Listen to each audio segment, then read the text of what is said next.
ng bukas na lubos ang pag-asa.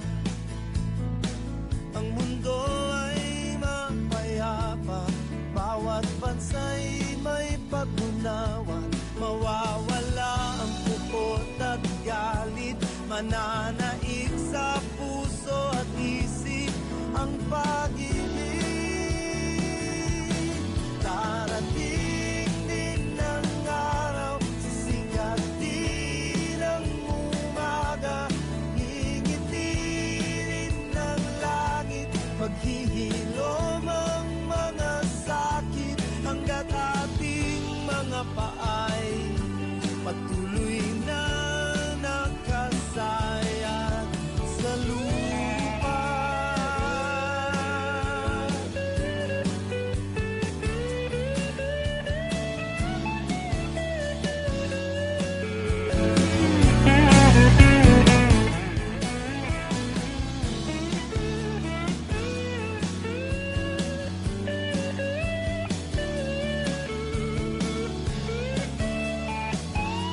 At paglabas mo sa kalsada ay ngiti ang iyong makikita. Mawawalang uot at galit, mananaig sa puso at isip ang pag-ibig.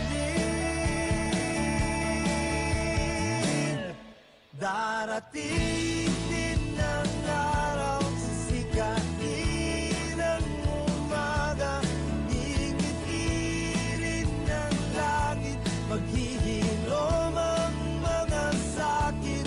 Darating din ang araw, sisikatin ang umaga, ngingitirin ng langit, mawawalang puot at galit. Darating din ang araw, sisikatin ang umaga, ngingitirin ng langit, mananaig ang pag-ibig, hanggat ating mga paay patuloy na nakasayat sa lupa.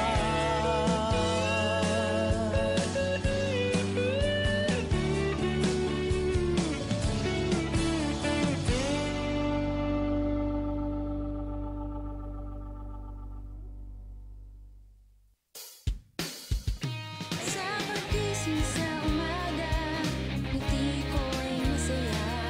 Narinig sa radyo, boses ng katropa mo, iba't ibang uri ng kwento, mapapakinggan dito sa Luzon, Visayas at Mindanao, pati sa buong mundo. Makinig na sa katropa, dito di ka mag-iisa. Makisaya, makibalita, makiawit sa musika, sabay-sabay at sama-sama tungo sa pagkakaisa. The best at bida ka dito sa Katropa Radio. Iba tayo. Ito ang DWWD 1134 kHz. Balita, impormasyon at musika. AM at FM pinagsama. Ito ang Katropa Radio. Iba tayo. Kayo ay nakatutok sa 1134 kHz. DWDD Katropa Radio. Iba tayo. Kami po ay kasapi ng KBP, Kapisanan ng mga Broadcaster ng Pilipinas. Ito ang DWDD 1134 kHz Katropa Radio. Iba tayo.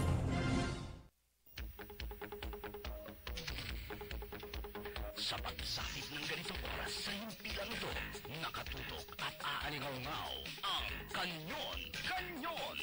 Pakinggan ang mga kuro-kuro hamon sa mga pangunahing balita, tutumbukin at hihimayin ang ugat ng mga maiinit na issue. Kanyon! Kanyon! Kanyon ng komentaryo at serbisyo publiko, si Rolly Cannon.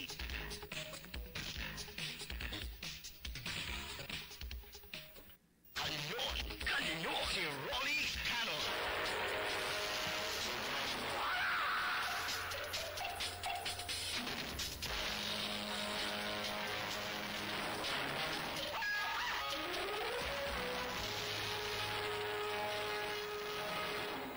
Magandang umaga po sa inyong lahat mga kababayan. Si Rolly Canon hanggang alas 10 ng umaga dito sa Kanyon. Kahapon pumutok po ang balita na ipinag-utos po ng Pangulong Duterte ang pag-aresto kay Senator Antonio Trillanes III or the Fourth, no? Alam po ninyo, mayroong direktiba ang Pangulo na nakasaad sa kanyang order doon sa kanyang proclamation that the AFP, the PNP has ordered to employ all lawful means to apprehend former LTSG Antonio Trillanes so he can be committed to the detention facility. Ito po ay nakasaad sa proclamation ng ating Pangulo. Marami po ang nabigla sa nasabing kautusan ng Pangulo sapagkat wala namang nababalitaang bagong kaso na kinakaharap ni Trillanes, no, sa ngayon. Ito pala ay konektado sa dating kaso nila noong 2003, kasama pa noon ang kanyang mga mista, na ngayon ay sila po ay magkaiba na ng mga paniniwala sa buhay, no? Pero alam ng lahat na si Trillanes po ay nabigyan ng amnesty ng dating Pangulong Aquino sa bisa ng Presidential Proclamation number 75 dated November 24, 2010. Proclamation po ito ni dating Pangulo Benigno Aquino III and concurred by Congress under concurrent resolution number 4 dated December 13 and 14, 2010. So naging formal po ang pagbigay ng amnesty kay Trillanes, if we recall, way back in 2010. Sa pagsang-ayon po ng mga kongresista sa concurrence ng Kongreso, wala pong nakasaad doon sa concurrent resolution ng anumang provision for revocation clause na pwedeng buwagin ang nasabing amnesty sa pagdating ng panahon.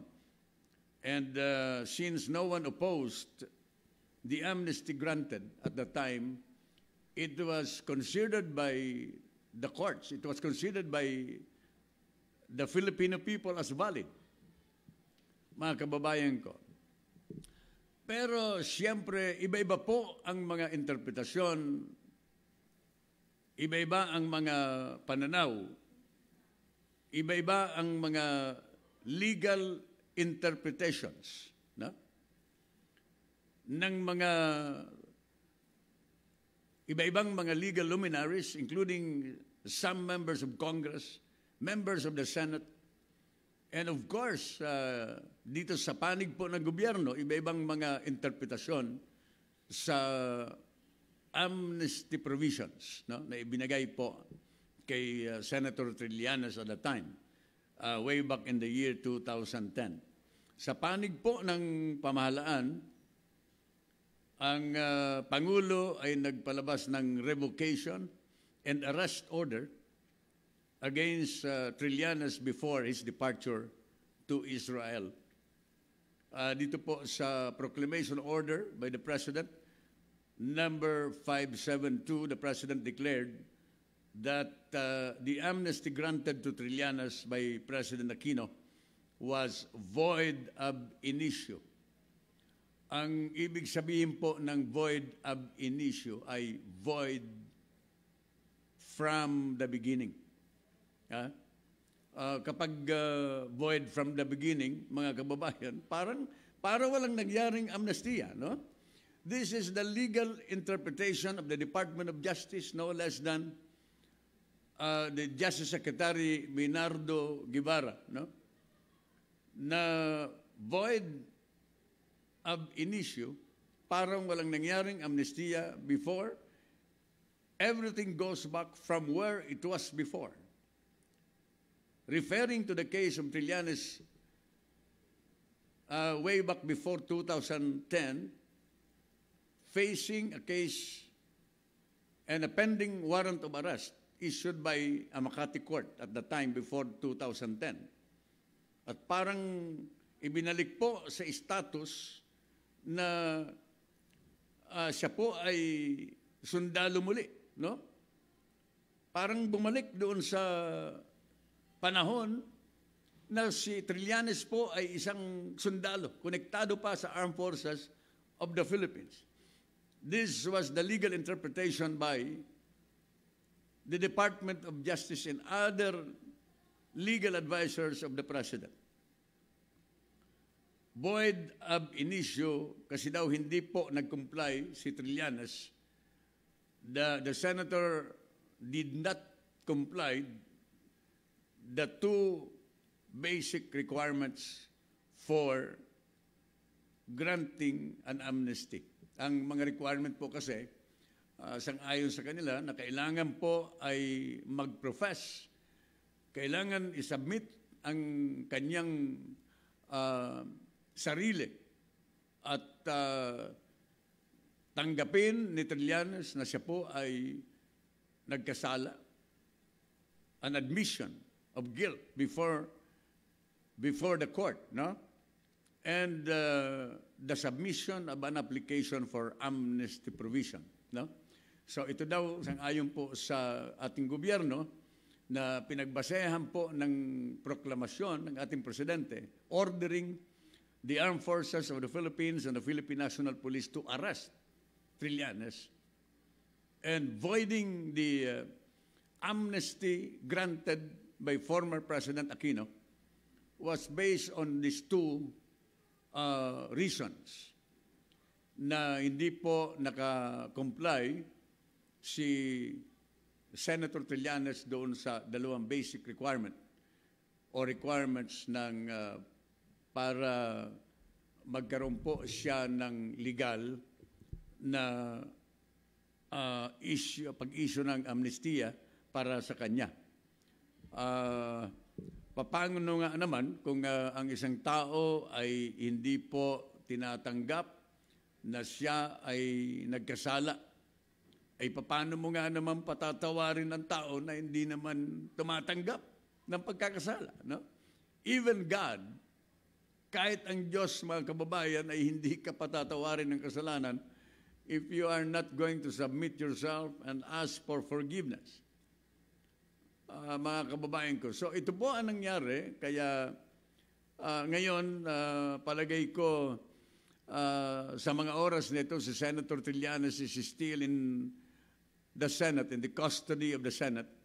Doon yata natulog magdamag si Senator Trillanes na binabantayan ng mga kaalyado niya sapagkat kahapon ang balita may mga taga-CIDG and iba pang mga government agencies, they're out to arrest Senator Trillanes. Pero alam po ninyo, hindi po pwede na mag-aresto ang mga law enforcer habang mayroon po na sesyon ang Kongreso. At saka habang nandoon po sa vicinity ng Senado, hindi po pwede mag-aresto ang sinumang mga itong sinuman na mga otoridad natin. So that is the rule. So paano nga naman ang mga bagay nito? So tingnan natin. Pero kahapon mayroong mga lumabas na balita that Senator Trillanes has also presented a photo mayroon yatang ipresent si Senator Trillanes na litrato na in some video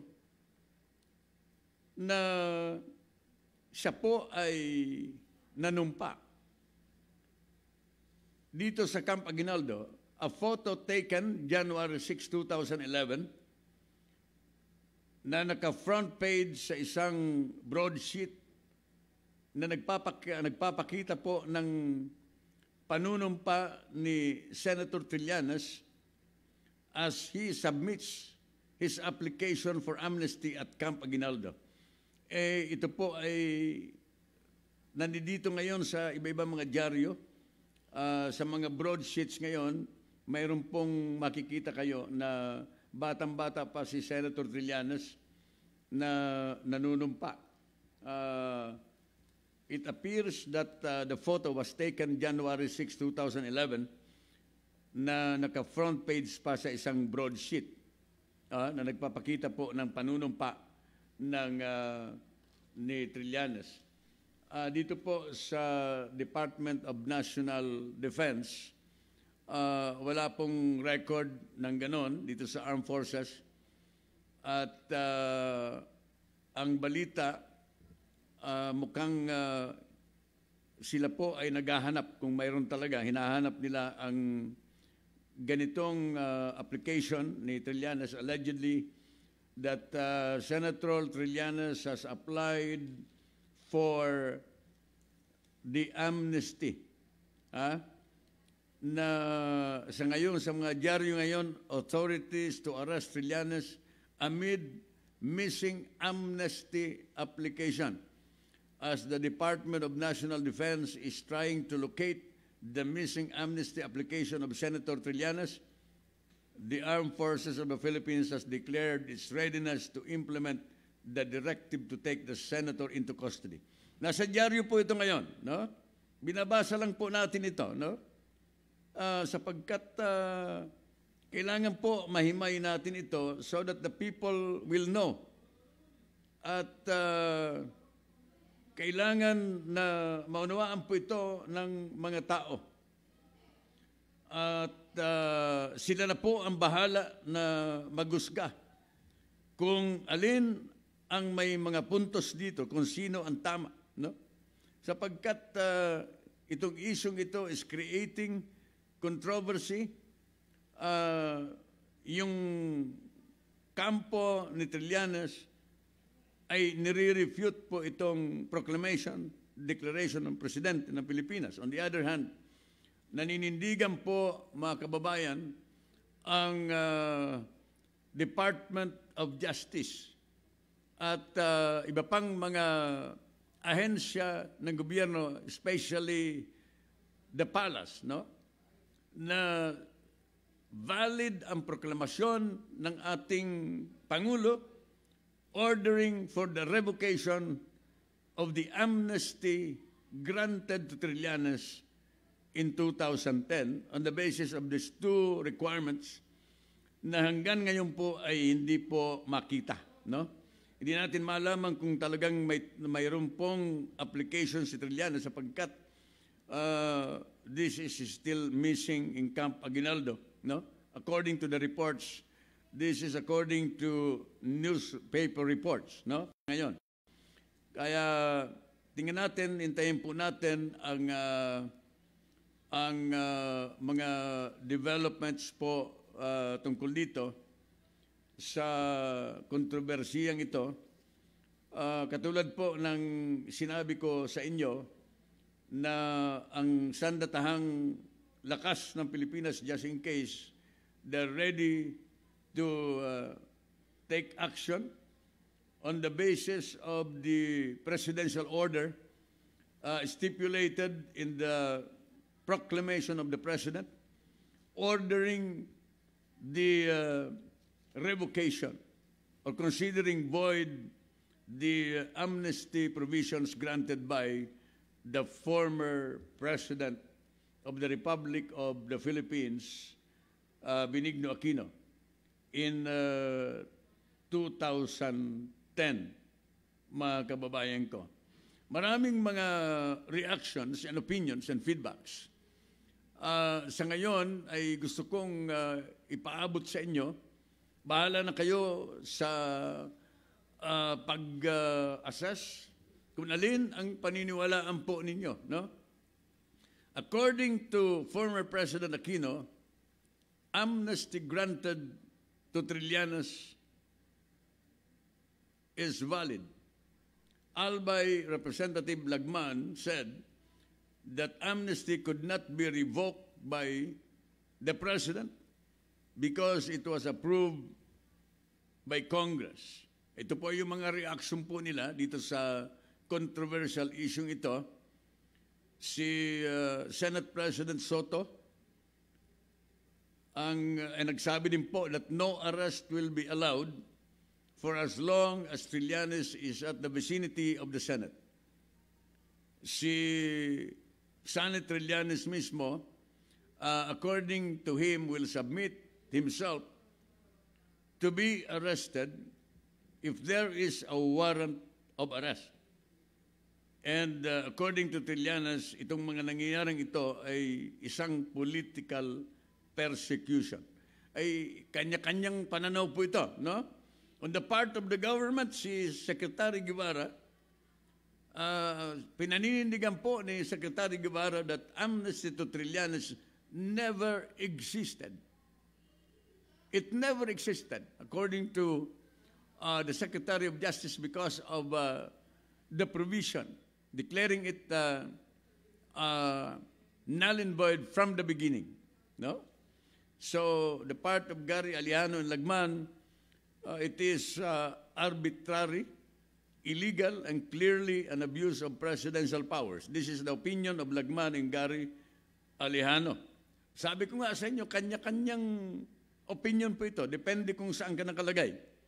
So ito po ay hinihimay lang po natin dito sa programa para mabigyan ng atensyon at bahala na po ang taong bayan kung alin ang mga paniniwalaan po ninyo dito sa mga reactions, dito sa mga opinion ng iba-ibang mga personalidad diyan sa ating gobyerno. No? Narito yung isa pang opinion that the President's power to grant amnesty concurred by Congress is contained in Article 7, Section 19 of the Constitution. And therefore, marami nagsasabi that the amnesty granted to Trillanes was legal and valid, mga kababayan ko. Kayo na po ang magusga kung alin ang paniniwalaan po ninyo dito sapagkat ang daming reaksyon sa mga kongresista, sa iba-ibang mga public officials. Sa ngayon, mga kababayan ko, ito ang mga pinapahayag at tingnan natin kung ano ang mangyayari sapagkat sa ngayon, hanggang ngayon, si Senator Trillanes is still in the Senate.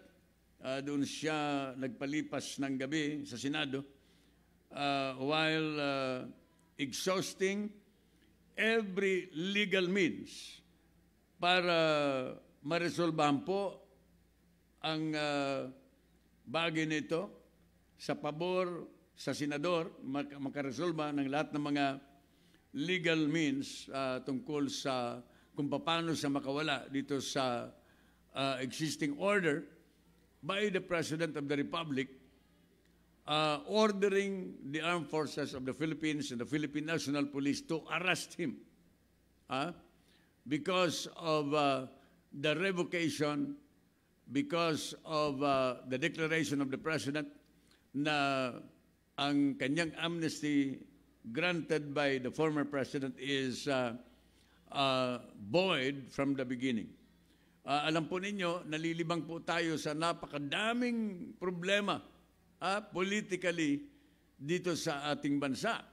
Mukayatang nalilibang tayo sa gulo ng mga nangyayari ngayon na mukhang nakakalimutan po natin itong pagtaas ng presyo ng halos lahat ng mga bilihin sa ngayon, no?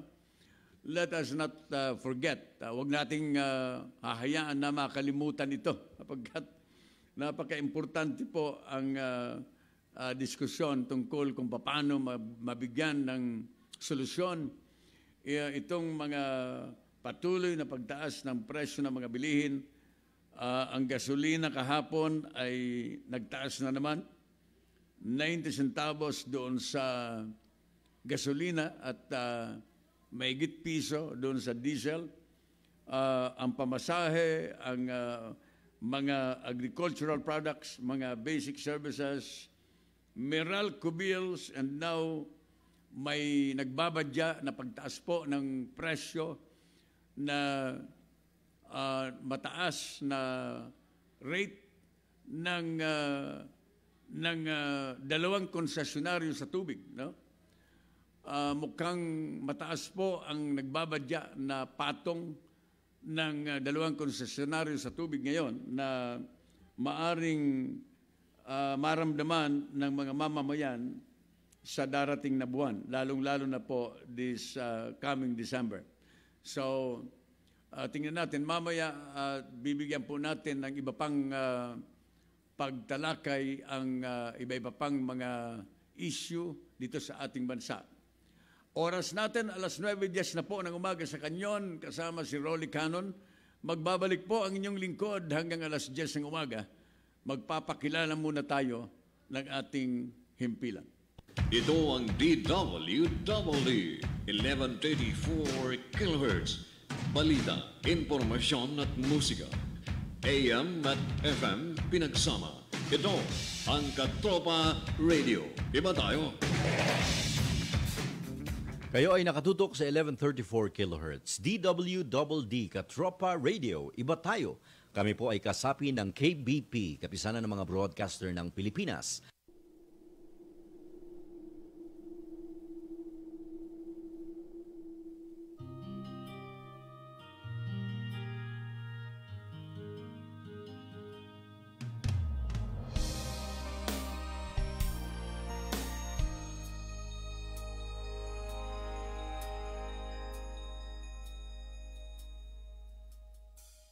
Bayan kong minamahal, ang buhay ko sa'yo'y iaalay,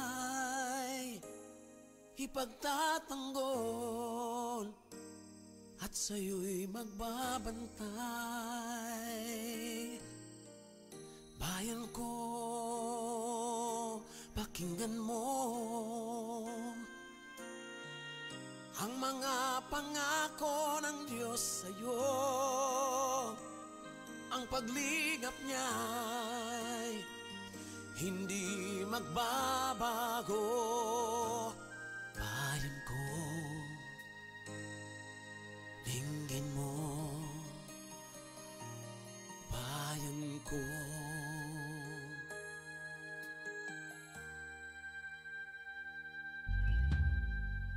Masdan mo ang iyong ganda, taglay nito ang kulay at saya. Ang pag-asa ay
pag-ibig ko'y walang hanggan.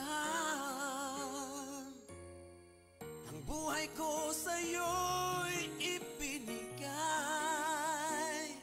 Bayan ko, bayan ko, dinggin mo.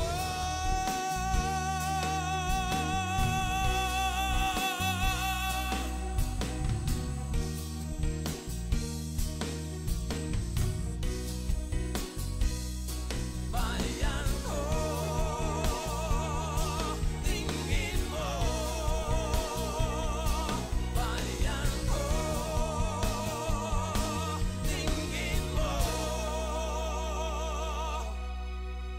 Bayan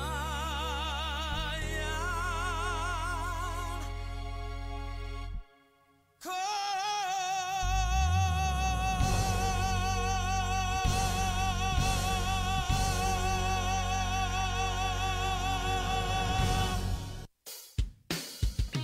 Sa pagkising sa umaga, ngiti ko'y masaya. Narinig sa radyo, boses ng katropa mo. Iba't ibang uri ng kwento, mapapakinggan dito. Sa Luzon, Visayas at Mindanao, pati sa buong mundo. Makinig na sa katropa, dito di ka mag-iisa. Makisaya, makibalita, makiawit sa musika. Sabay-sabay at sama-sama tungo sa pagkakaisa. The best at bida ka dito sa Katropa Radio. Iba tayo. Ito ang DWDD 1134 kHz Katropa Radio. Iba tayo. Kanyo, si Rolly Cano.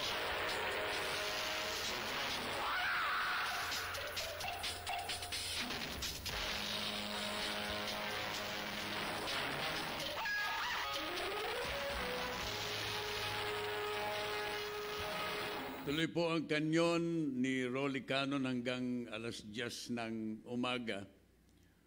Mayroon daw na mga kumakalat na mensahe sa social media na nananawagan sa Pangulo na huwag i-politicize ang Armed Forces of the Philippines. Sang-ayon po sa balita, ang naturang mensahe ay mula umano sa grupo ng mga aktibo at retiradong miyembro ng militar na ginigiit daw na illegal ang kautusan ng Pangulo na arestuhin si Senador Trillanes, no? May pahayag po ngayon ang Department of National Defense. The DND and the AFP ay mananatili po na loyal sa chain of command. This is according to the spokesman of the Department of National Defense, si Director Andulong. Nananatili daw po na loyal ang DND at ng Armed Forces of the Philippines dito sa chain of command. Ito po ang pagtiyak ni DND spokesman Arsenio Andulong sa gitna po ng kumakalat na mensahe sa social media na mayroon daw na mga nananawagan sa Pangulo na huwag i-politicize ang Armed Forces of the Philippines. Ang ulitin ko po, ang naturang mensahe daw ay mula umano sa mga grupo ng mga aktibo at mga retiradong miyembro ng militar na iginigiit na illegal ang utos ng Pangulo na arestuhin si Trillanes. Nakasaad sa mensahe na hindi pwedeng ipaaresto ng Pangulo sa militar ang isang sibilyan. Pero una nang ipinaliwanag po ni AFP spokesman Colonel Edgar Arevalo na dahil sa pagpapawalang bisa sa amnestiyang iginawad kay Trillanes, ay balik daw po sibilyan si Trillanes. Balik militar si Trillanes. Dahil doon sa revocation ng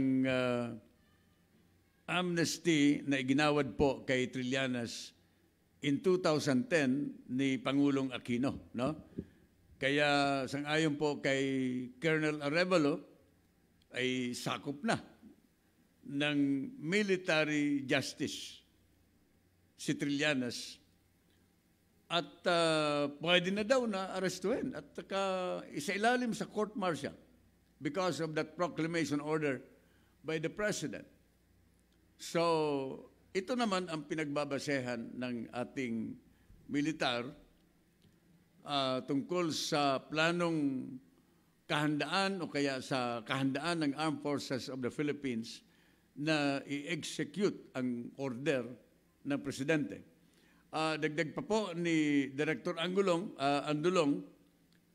ang Pangulo, ang Commander-in-Chief ng Armed Forces at susunod ang DND at ang AFP sa chain of command.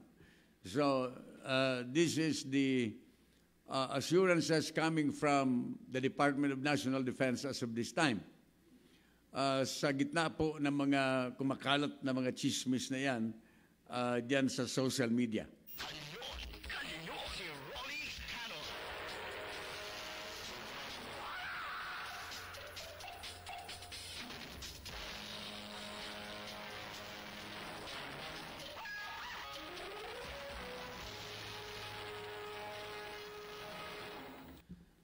Tuloy po ang kanyon ni Rolly Cannon. Mukhang naharap po sa kaso na maaaring ihain ng Presidential Anti-Corruption Commission.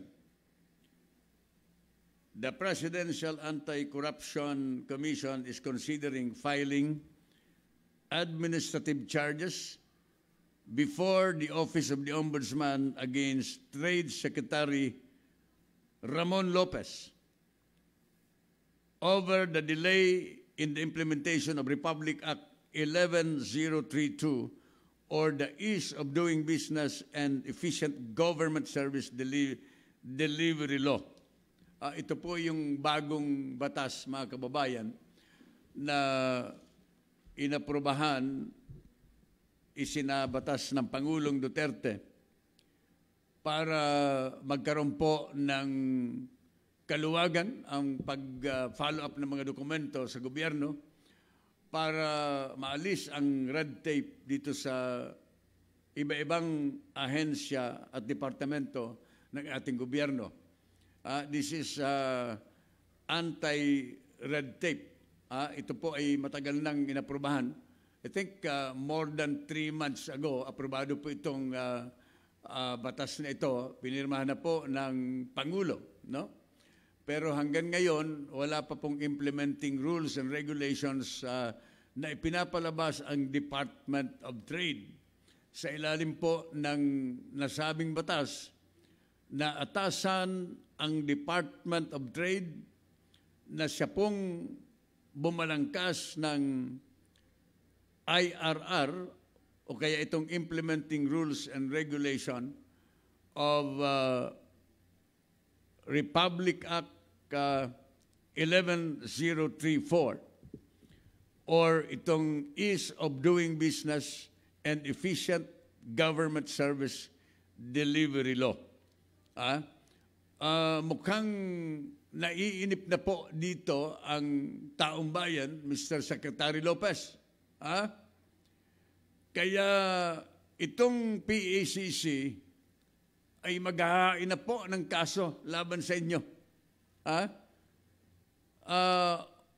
For dilly-dallying the approval and issuance of the implementing rules and regulations, no?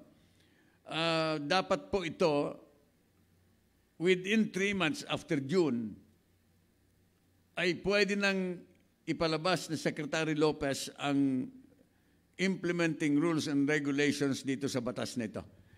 Maaring mayroon pong makitang liability on the part of Lopez for simple misconduct or simple neglect of duty. Ito po ang maaring ikaso kay Secretary Lopez, no? Sa kanyang naantalang pag-issue ng implementing rules and regulations dito sa nasabing batas. Alam po ninyo, hindi ko alam kung anong pinag-aaksayahan ng panahon ni Secretary Lopez, no? Hanggang ngayon ay hindi niya rin nabibigyan ng tamang aksyon ang patuloy na pagtaas ng presyo ng mga bilihin ngayon, no? At alam po ninyo si Secretary Lopez nung 1 linggo, sabi niya, wala naman anyang price increase, no? Naalala po ninyo, si Secretary Lopez laging sinasabi na ang presyo po ng mga bilihin ay stable dito sa ating bansa. Napakahirap itong paniwalaan, Mr. Secretary, sapagkat kami mismo ay pumapasok sa mga palengke at mga supermarket. I'd like to refute the statement of Secretary Lopez. Hindi po stable ang presyo ng mga bilihin, Mr. Secretary. At hindi po totoo na wala pong price increase. At hindi po totoo na sinusunod po yung SRP ninyo. Mr. Secretary, kailangan siguro na magpadala kayo ng maraming tao ng Department of Trade sa mga palengke all over Metro Manila para malaman po ninyo. I'd like to advise the Secretary, the Honorable Secretary, to not just rely on your men. Nire-report sa inyo, walang price increase. Dapat siguro si Secretary Lopez pumunta mismo sa mga palengke, sa mga supermarket, para makita niya. Kung ako ang nasa pwesto ni Secretary Lopez, hindi ako mag-rely dito sa mga report ng mga tao ko. Ako mismo siguro ay pupunta sa mga palengke. Naalala ninyo nung araw, noong sino ba yung Secretary of Trade noon? Si Joe Concepcion.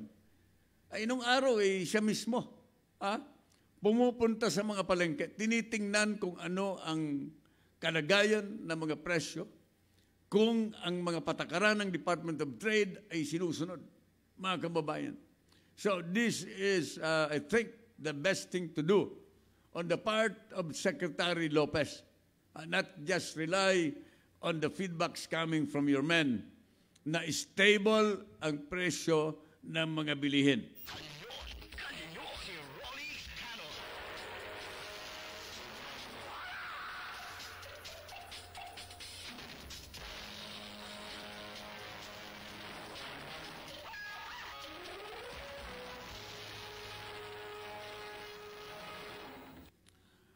Tuloy po ang ating palatuntunang kanyon kasama si Rolly Cannon. Tingnan po ninyo itong patuloy na pagtaas ng inflation rate sa ating bansa. May latest release ang Philippine Statistics Office that the inflation rate in the country today is only 5.7%. Alam po ninyo, mukhang napakahirap paniwalaan ang inflation rate na 5.7%. Yung Bangko Sentral ng Pilipinas noong mga nakaraang linggo, ang pagtaya ay 5.9% na. ang inflation rate. Oh, si Joey Salceda, isa pong ekonomista na congressman from Albay, yung forecast niya 5.7 up to 6.1% forecast ng inflation rate. Alam po ninyo, dapat magkaroon ng tama na evaluation. Ang ating mga ahensya ng gobyerno, mukhang magkaibang kanilang mga forecast. Bangko Sentral ng Pilipinas, kung minsan, ang DENEDA through the Philippine Statistics Office, they're also giving other forecast na magkaiba doon sa mga forecast ng Bangko Sentral at iba pang mga ahensya ng gobyerno. At alam po ninyo, kung hindi tayo gumawa ng mga pamamaraan para makontrol ang inflation dito sa ating bansa, ay tuloy-tuloy din po yung pagtaas ng mga presyo. Tingnan po ninyo, yung transport industry ngayon, umiingay na naman, gustong mangyari na gawing 10 piso ang minimum fare dito sa mga buses at saka dito po sa jeepney in Metro Manila. Mukhang nag-iingay na naman itong sina Zenny Marana ng Piston, itong sina Jojo Martin ng Pangkalahatang Sangguniang Manila and Suburbs Drivers Association or Pasang Mazda na nag-aapila dito sa LTFRB ng additional 1 peso, making it 10 pesos minimum fare dito sa ating mga jeepneys. No? Kamakailan lamang ay binigyan po ng provisional rate increase itong mga transport group na ito ng LTFRB ng piso. Ngayon, hihingi na naman daw sila sapagkat talagang hirap na daw sila sapagkat ang presyo ng diesel ngayon ay 45 pesos per liter na, mga kababayan. At ang suggestion nila ay 12 pesos should be the minimum fare na dapat po na i-impose o aprobahan ng LTFRB. Alam po ninyo, itong 12 pesos na ito ay napakataas po nito. While we are also considering the financial situation ng ating mga drivers, ay dapat po balansehin po natin ito. Hindi lang naman ang mga drivers ang nahihirapan ngayon. Of course, the commuting public, sila din po ay nahihirapan. Everybody. Sa gitna po ng pagtaas ng lahat ng presyo ng mga bilihin ngayon, lahat po ay nahihirapan ngayon. Kaya nga, alam po ninyo, dapat gumawa po ng hakbang sa lalong madaling panahon, especially the economic managers of the President. Dapat po kayo ay gumawa ng hakbang para makontrol ang inflation rate. Hindi po tayo mag-concentrate lamang doon sa ating mga pinaniniwalaan, mga figures na pinipresent by the NEDA at mga kaisipan na pagpapataw ng mga additional na taxes na iniisip ni Sunny Dominguez ng Department of Finance. Kamakailan lamang, kahapon yata, mayroon na namang panukala na additional increase dito sa renewal ng ating mga car registration, si Secretary Dominguez, na inaangalan po ng mga iba-ibang mga may-ari ng sasakyan. Alam po ninyo, itong si Secretary Dominguez, milyonaryo po ito. Wala pong pakialam ito, si Secretary Dominguez, kung dagdagan ng dagdagan, ang lahat halos na pwedeng bigyan, patawan ng taxes at iba pang mga bagay-bagay. Tingnan po ninyo. Sa ngayon, ang registration ng mga kotse at mga jeepney, napakataas po. Ang Secretary ng Finance ay gusto na namang taasan po ito. This is in line of the tax reform package according to him, na ngayon ay umaangal na nga po maaring maganda ang layunin ni Secretary Dominguez, pero alam po ninyo, hinay-hinay po tayo sa pagbalansin po natin. While it is true that the government needs taxes para dito sa government expenditures every year, para i-finance sa lahat po ng mga government projects, dapat po balanse tayo. Baka hindi na po makayanan ng ating mga mamamayang Pilipino. Hindi po natin tinututulan ang lahat ng taxation system. Hindi po natin tinututulan ang pangungulekta ng gobyerno ng buwis dito sa ating mga mamamayan, because the government cannot exist without taxes.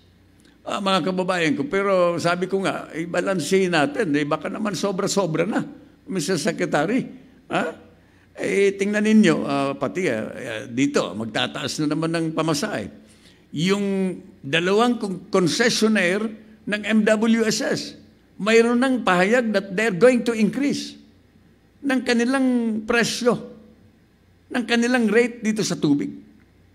Ako naman ay nagtataka kung bakit itong dalawang concessionaire, water concessionaire ng MWSS ay patuloy na nagtataas ng presyo, ng rate ng kanilang tubig. Samantalang ang raw material nito ay tubig lang naman. God-given. Nature. Ang gastos lang naman ninyo dyan, Manila Waters, Maynilad, ay ang gastos lang naman ninyo yan yung filtration and purification of water. And of course, the operational expense. Pero hindi po katanggap-tanggap on the part of the consuming public na sakop po ng servicing area ng dalawang konsesyonaryung ito, na every now and then ay magtataas po kayo ng presyo per cubic meter ng tubig ninyo. Wala naman, sabi ko nga, wala namang gastos sa raw material ito . Ang mga tubo ay nandyan na. Counting repair lang naman. Ano ang sinasabi ng mga concessionaire na ito? Ang sabi nila, so that they can provide better services in the future, kailangan nilang magtaas ng presyo ng kanilang sinisingil sa mga tao. In other words, ang improvement ninyo, your improvement and modernization, probably modernization of your equipment, and improvement of your services, ang puhunan ninyo ay kinukuha din ninyo sa taong bayan. Saan ka nakakuha na negosyo na ang puhunan ay kinukuha doon sa kanyang mga kliyente? If you are in business, if you are a private corporation, you are in business, mag-infuse kayo ng capital para ma-improve ninyo ang facilities ninyo. Ay palibasa, monopolyo. Parang Meralco din . Tingnan ninyo ang taas ng singil sa kuryente. Every now and then, ang PSAM, yung mga power generating units, sila po ay humihingi ng increase. Sari-sari ang sinisingil sa atin, may mga stranded cost, may mga universal cost, charges, whatever. Tingnan ninyo ang Meralco bills ninyo. Ang daming charges, mga kababayan ko. Saan tayo pupunta nito? Taas ng bilihin, taas ng singil sa tubig, singil sa kuryente, taas ng presyo ng gasolina, taas ng lahat, paghina ng value ng peso, at iba pa. Lahat po ay problema ngayon. Ako po ay napapansin ko lang po ito, no? At dapat suggestion natin na dapat ito po ay agapan. Madalas kong sabihin dito sa programa that I do not want to think that someday itong mahal nating bansa ay matulad sa bansang Haiti. Siguro this is the third time na sinabi ko ito sa programang ito, na sa bansang yon, mga kababayan, nagkaroon ng food crisis, na nagkaroon ng chaos, nagkaroon po ng mob, binuksan ang mga bodega ng mga negosyante, mga supermarkets. Yung pulis nila at mga sundalo cannot control the mob. And they themselves, itong mga sundalo doon sa bansang iyon, ay sumama na. Dahil yung pamilya nila ay hungry din. Gutom din. And I don't want to think about that to happen in this country. Ayaw kong isipin yan. At one time in a television magazine,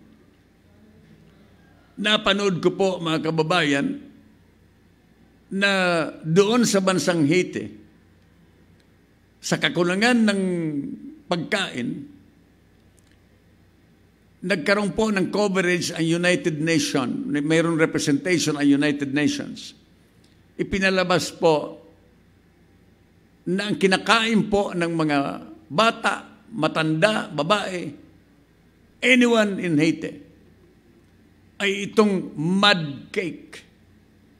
Isang cake, binibake nila ang cake, parang cake o kaya cookies, na galing po sa putik, galing sa lupa, na linalagyan ng kaunting harina,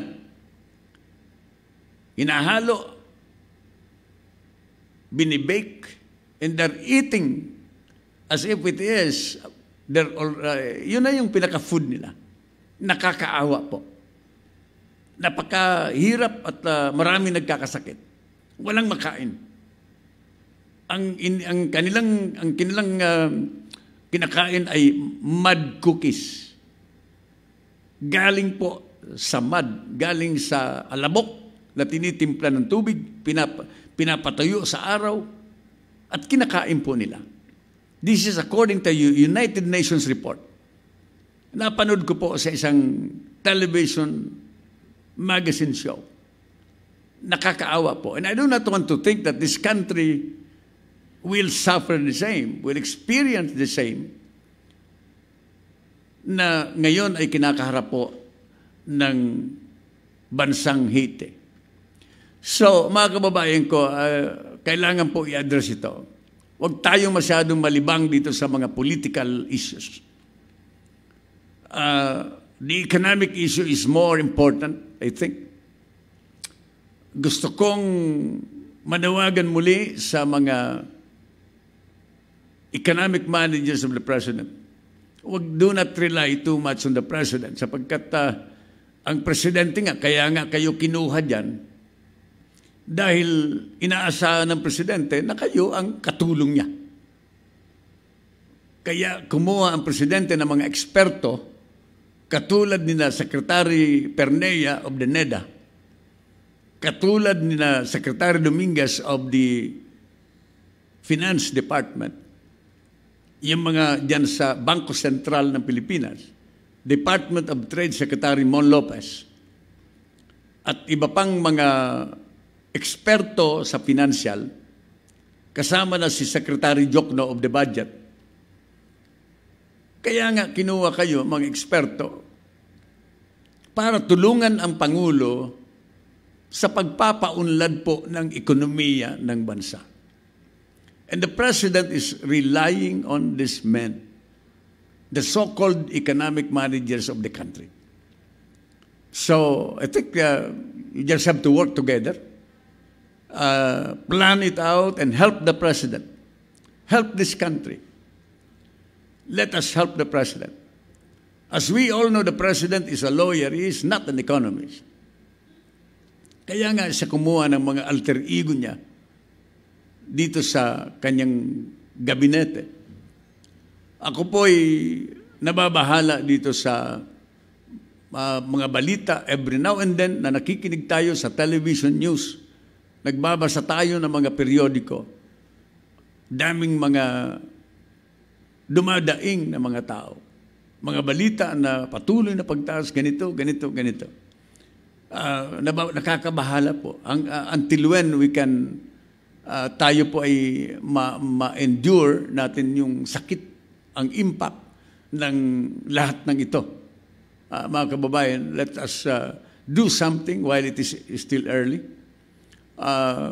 Maganda siguro kung makapag-introduce tayo ng mga legal and wise measures para ma-address itong mga problemang ito sa ekonomiya dito sa ating bansa.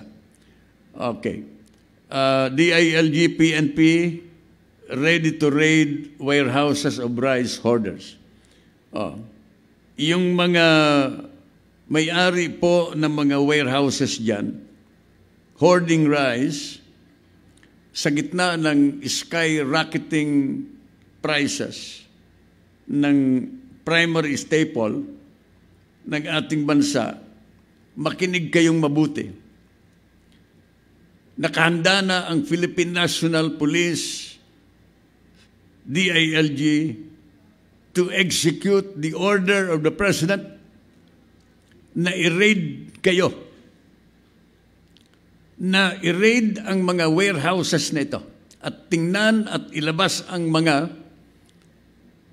itinatago na bigas, contributory to the rising prices of rice in the country.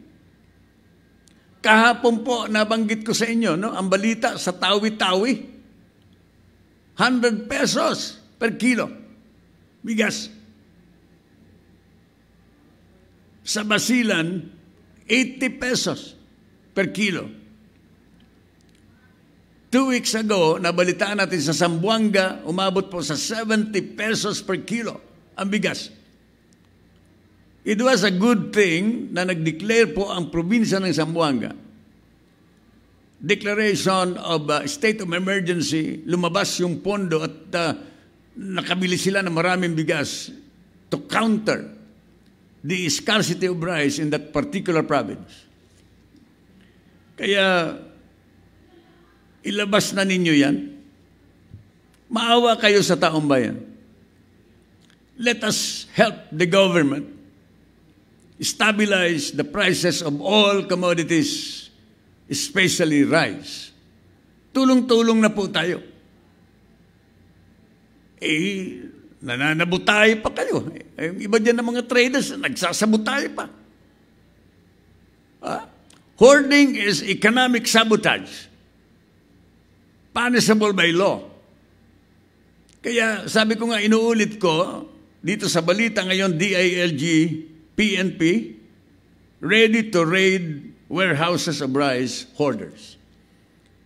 Habang maaga, ilabas na po ninyo yan sapagkat baka isang gabi, isang araw, kumakatok na ang mga raiders galing sa PNP na ipinadala ng Department of Interior and Local Government para buksan sa pilitan ang inyong mga bodega.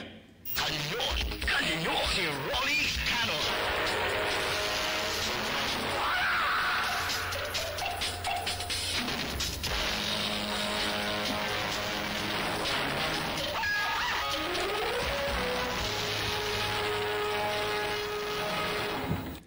Tuloy po ang kanyon ni Rolly Cano hanggang alas 10 ng umaga. Alas 9:49 na po ang oras. Yung palang impeachment complaint laban sa mga maestrado ng Korte Suprema na nagpalayas kay dating Supreme Court Chief Justice Sereno ay napatunayan at according to the assessment ng House of Representatives Committee on Justice yesterday, diniklara po ng Committee on Justice ng House na sufficient informed. In other words, in-affirm ng Committee on Justice of the House of Representatives, affirming the complaint, the impeachment complaint against the 7 magistrates of the Supreme Court, that it was valid and sufficient informed.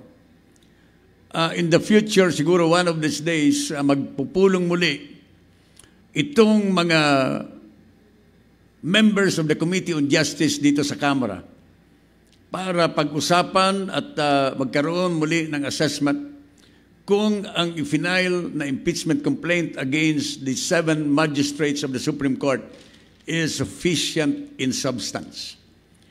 Dalawa po kasi ang determination bago umusad ang isang impeachment complaint. Dalawa ang dapat i-determine ng Kamara, whether it is sufficient in form and sufficient in substance. In this particular case, isa na lang po ang i-determina ng mga kongresista whether the impeachment complaint is sufficient in substance. All right.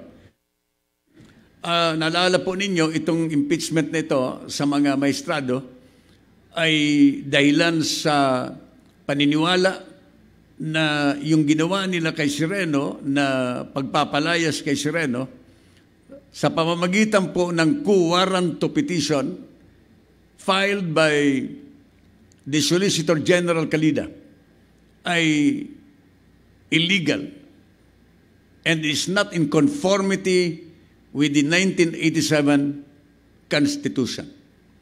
So ito po ang paniniwala ng mga petitioners, ng mga minority congressmen in the House of Representatives. No? So tingnan natin kung anin ang tama sapagkat alam po ninyo, madalas kong sabihin na ang isang issue ay nakadepende ang interpretasyon, iba-iba ang mga legal opinions ng mga abogado, ng mga legal luminaries, no? Iba-iba kasi kung saan ka nakatayo, iba ang interpretasyon mo. So, tingnan natin kung ano ang mananaig na legal interpretation. Sa legal na interpretasyon ng mga maestrado, of course, si Solicitor General Calida, legal ang ginawa na quo warranto petition against Sereno. But on the other hand, on some other interpretation ng mga kongresista at iba-ibang mga abogado on the other side, it is not the right way to oust a Chief Justice of the Supreme Court. That in accordance with the Philippine Constitution, the right way is to course it through an impeachment process sa pamamagitan po ng ating Senado. Through the Senate, acting as an impeachment court na nakasaad po sa saligang batas. So ito po ang pinaniniwalaan nilang legal, kaya nag-file din sila ng impeachment complaint laban dito sa mga mahistradong ito na nagdesisyon na palayasin si Sereno. So, sana po malinaw po yan, sufficient informed at a determination if that impeachment complaint is sufficient in substance will come. Siguro, baka next week mayroon ng determination kung iyan po ay magpapatuloy. Kanyo si Rolly Cano.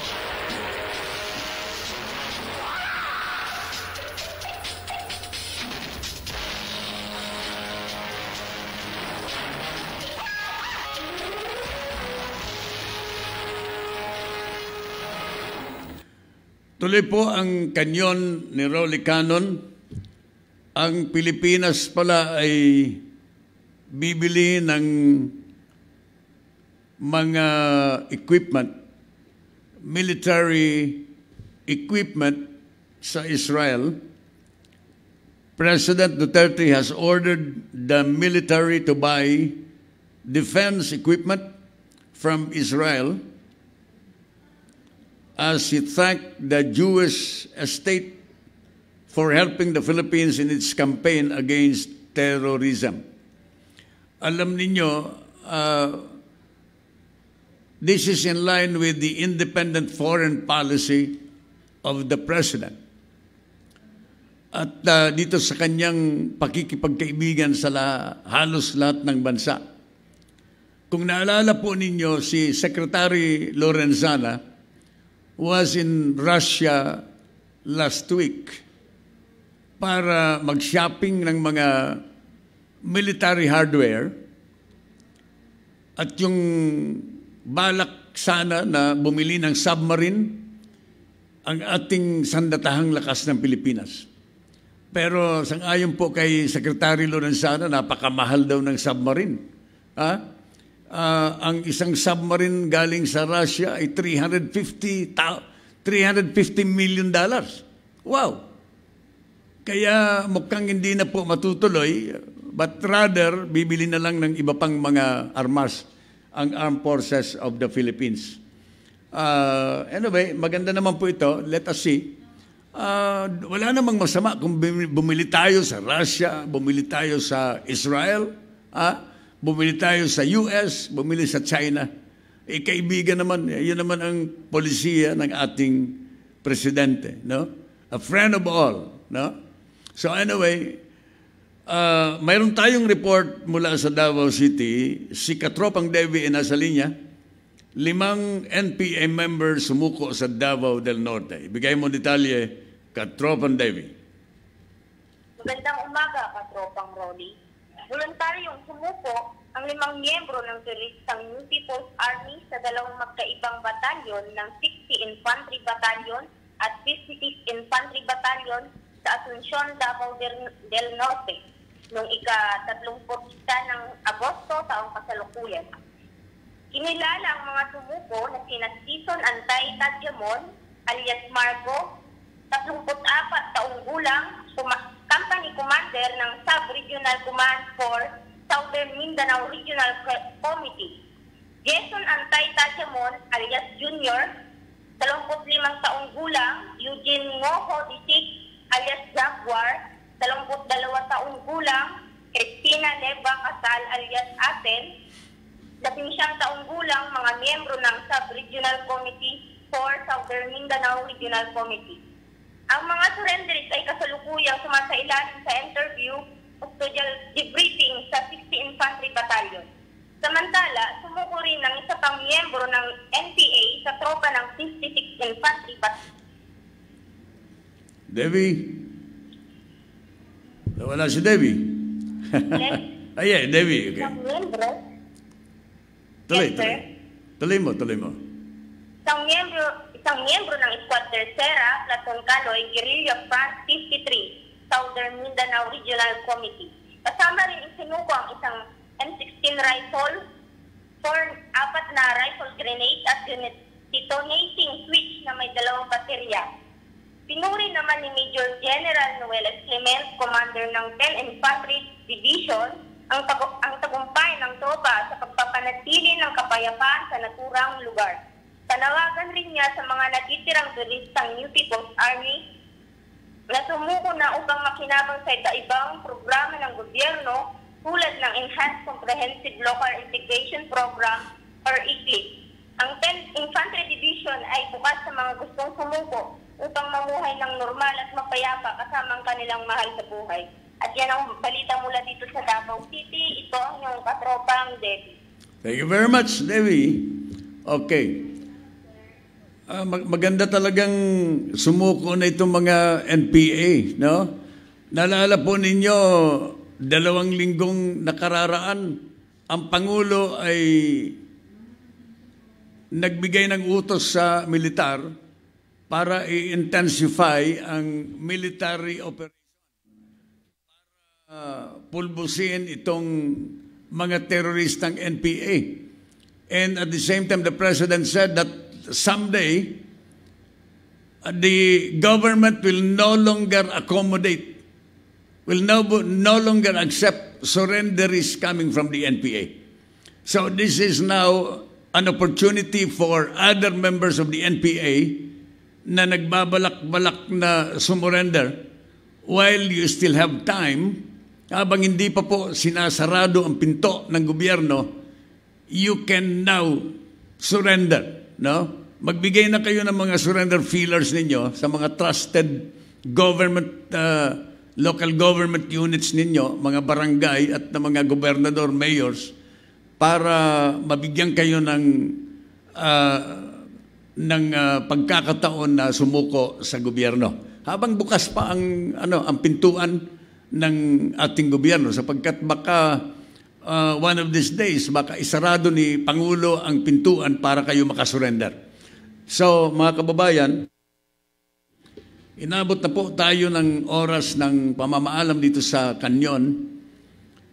Ang inyong lingkod, si Rolly Canon, magbabalik bukas muli alas 8 hanggang alas 10 ng umaga sa susunod na presentasyon sa paghimay ng mga balita na napapanahon, discussion on controversial issues affecting the lives of the Filipino people every day.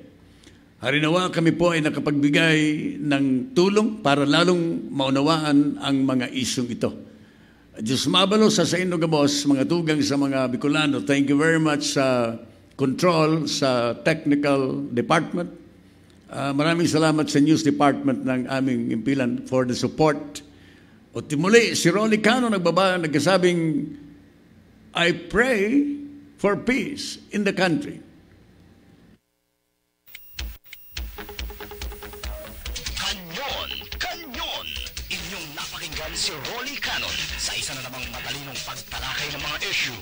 Maraming salamat po at abangan ang kanyang pagbabalik at muling pagputok ng Kanyon!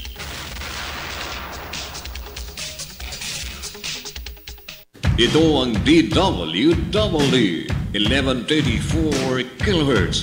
Balita, impormasyon at musika. AM at FM pinagsama. Ito ang Katropa Radio. Iba tayo. Kayo ay nakatutok sa 1134 kHz. DWD Katropa Radio. Iba tayo. Kami po ay kasapi ng KBP, Kapisanan ng mga Broadcaster ng Pilipinas.